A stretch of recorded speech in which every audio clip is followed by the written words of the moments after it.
Hello everyone, welcome to ANTV English News Bulletin. I'm Savannah Patel here and we proceed towards the news in detail. The Legislative Parliament has endorsed the proposal to review the ordinance pertaining to Commission on Enforced Disappearance and Truth and Reconciliation. Earlier, lawmakers stressed ensuring sense of justice to the victims and their family while promulgating laws pertaining to the Commission.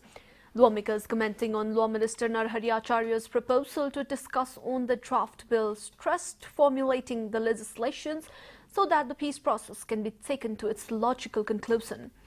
Nepali Congress lawmaker Kul Bahadur Gurung said the ordinance in all ways should ensure justice to the conflict victims.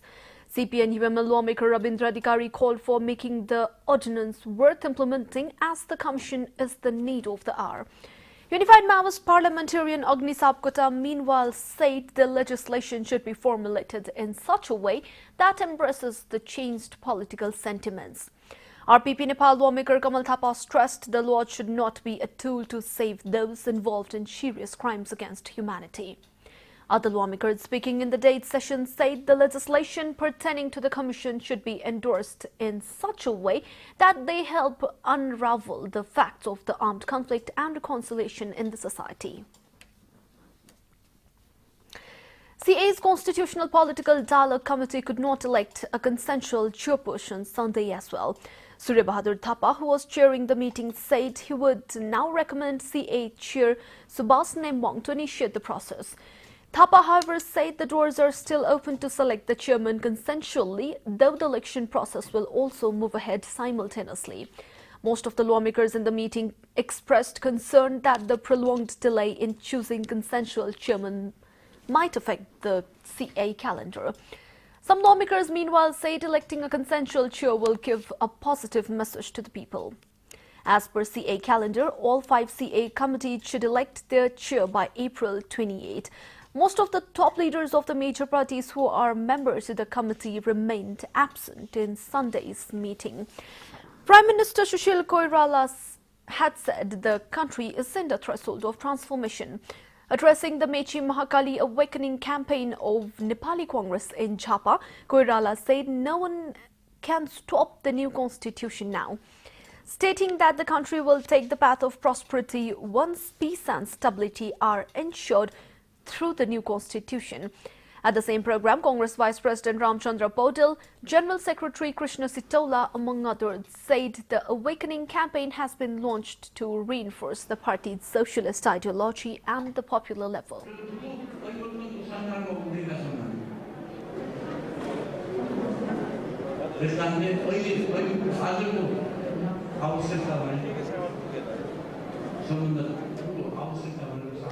At another program in Jhapa, Prime Minister Sushil Koirala inaugurated the CK building built in the memory of socialist scholar CK Prasai. The building houses a public library. Speaking on the occasion, Prime Minister Koirala recalled the contribution of CK Prasai in Nepal's democratic and socialist movement. Minister for Information and Communications Dr. Minendra Rijal had said that the government is awaiting a parliamentary committee's report to address the petroleum crisis in the country. Talking to press in Biratnagar, Dr. Rijal said the adjustment of petroleum price will be made based on the report facilitating the supply system. The Communications Minister also made it clear that the laws on enforced disappearance, truth and reconciliation will not be against the spirit of justice to victims.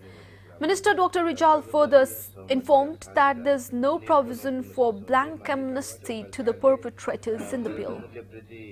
आंशिक रूपमा फिर्ता लिएर संसदको जिम्मा लागेको यो मुद्दालाई नीतिगत निर्णयको विषय हो जसमा हामीले आशा छ चाँडै संसदको समितिले एउटा बाटो हाम्रो लागि निर्देशन गर्नेछ त्यही बाटोमा हामी अगाडि बढ्छौं. This brings us to a short break here. We'll be right back.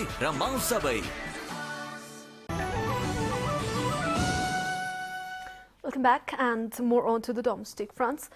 Teachers, district education officers and entrepreneurs have started thronging to Janak Education Materials Centre, complaining of grave inconvenience due to unavailability of textbooks even at the advent of the new academic session. The felt commitment from the government side of availing textbooks by the end of April has compelled them to knock the door of Janak Centre. unavailability of full-set textbooks even at the centre has left them in dilemma whether to wait or return back empty-handed.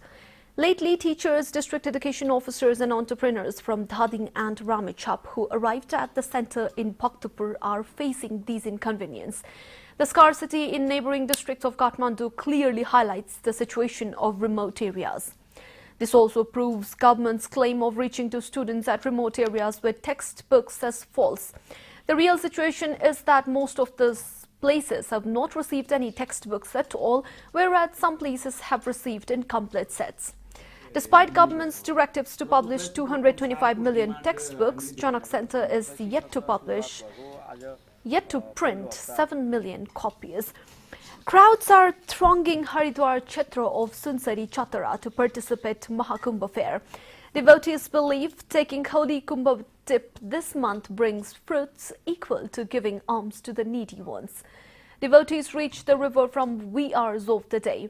The organizers of the fair say more than 100,000 devotees are visiting the fair every day. Devotees from India, Bhutan, Bangladesh and Myanmar are also visiting the fair. Mahakumbh fair takes place once in every 12 years. And now international, 8 skydivers have been killed after their plane crashed near the town of Zamijärvi in Finland. 3 people, including the pilot, jumped to safety before the plane crashed and are currently in the hospital.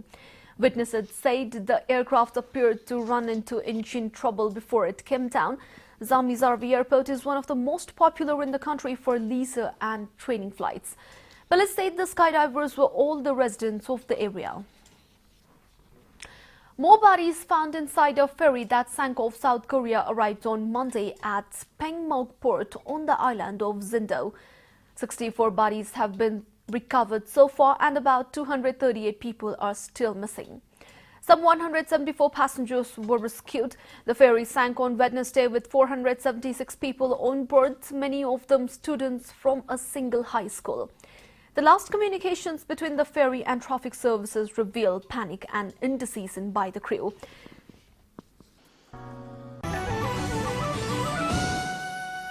Welcome back. Here with NTV English News Bulletin, and we are still with international updates. Russia has expressed outrage at a fatal shooting in eastern Ukraine, which it blamed on Ukrainian nationalists. At least 3 people were reported killed in a gun attack on a checkpoint manned by pro-Russian activists near the town of Slovyansk. A Ukrainian official said it may have been a shootout between criminals. Nationalists have denied the involvement. The incident comes as pro-Russian groups continue to occupy government buildings, defying a deal to leave. Atrikul Apakan, who heads the special missions of the Organization for Cooperation and Security in Europe in Kiev, said his deputy would be in Donetsk to try to get them to comply with an agreement reached on Thursday to ease the crisis. And now time for sports update.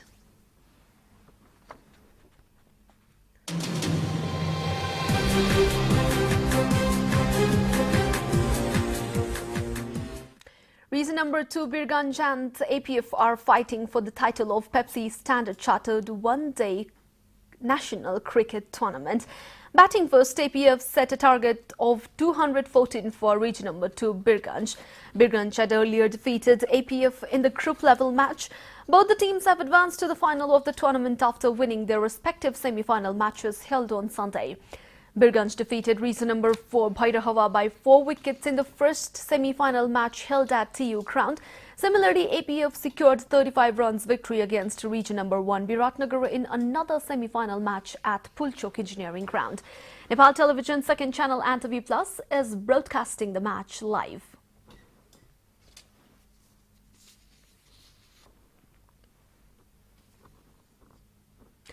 Raswa has won the trophy of Midwestern volleyball competition. In the final match played Sunday, Raswa thrashed Kavre to bag 50,000 rupees along with the winning cup. In another match, Ramechhap stood third, defeating Kathmandu in straight sets. 8 teams of Midwestern region participated in the competition that was organized by Lantang National Park.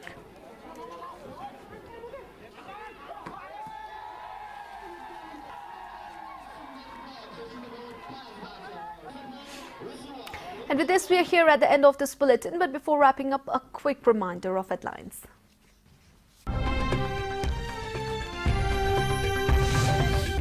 Parliament starts discussion on enforced disappearance truth and reconciliation bill. Lawmakers voiced for justice to victims. Prime Minister Koirala says no force can hinder the constitution writing task.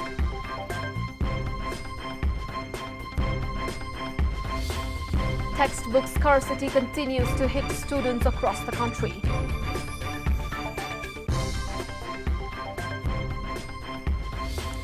A plane crashes in Finland, killing at least 8 skydivers. 3 people, including the pilot, jumped to safety.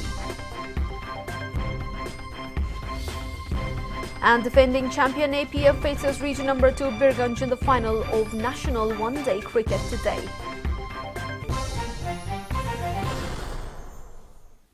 That's all for now. Thank you so much for being with us. Have a great day ahead. Namaste.